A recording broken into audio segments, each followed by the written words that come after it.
And even si Yusek Lopez expressed noon no, na she's scared for her life.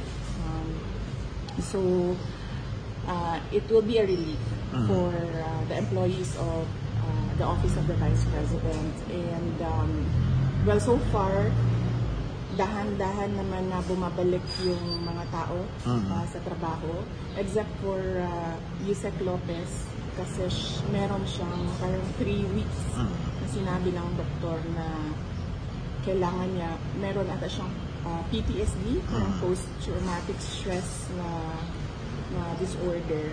So, hanggang ngayon, hindi siya makakabalik ng trabaho. But even then, nag-file na siya ng indefinite leave sa Office of the Vice President. But I'm sure it will be a relief to them because every week sila noon nag-express sa akin na bakit ganito yung buhay namin, bakit ganito yung ginagawa sa amin, bakit ganito yung pakiramdam namin para kaming mga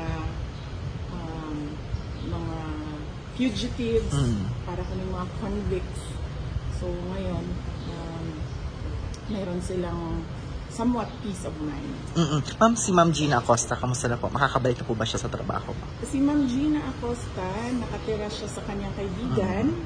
Ayaw niyang umuwi sa kanyang inuupahan na condominium unit kasi meron din siya pang takot na baka bigla siyang hablutin o hilain sa gabi, yung mga ganun na mga fears.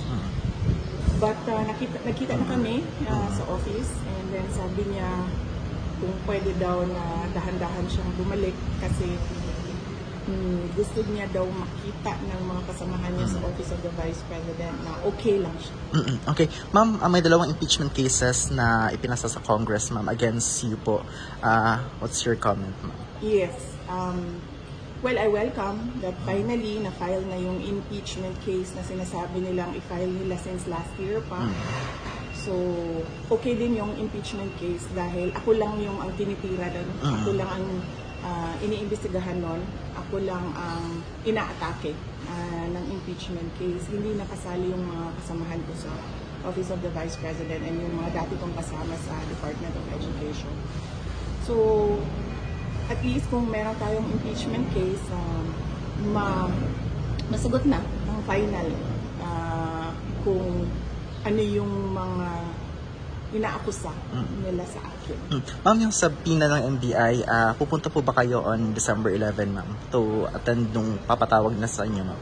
Pagkakaintindi ko sa explanation ng mga abogado ko sa investigation ng NBI, ay pwede namang hindi pumunta.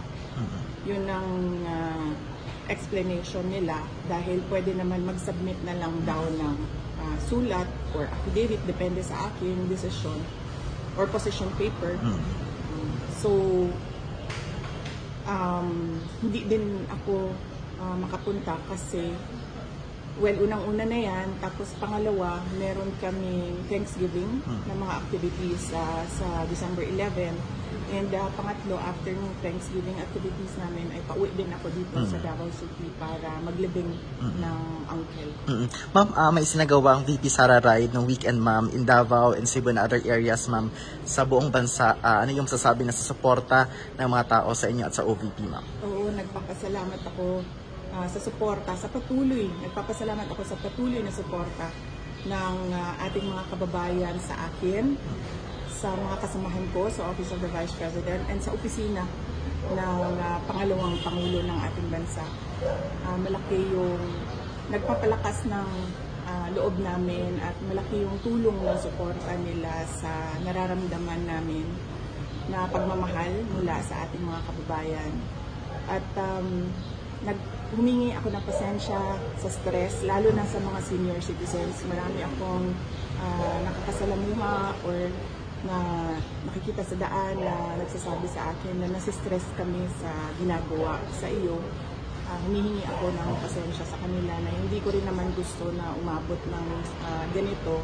Pero meron talagang panahon sa buhay ng isang politiko na merong mga pinagdadaanan. Kaya humingi ako ng pasensya, lalong-lalo na sa mga senior citizens, sa stress that I caused them.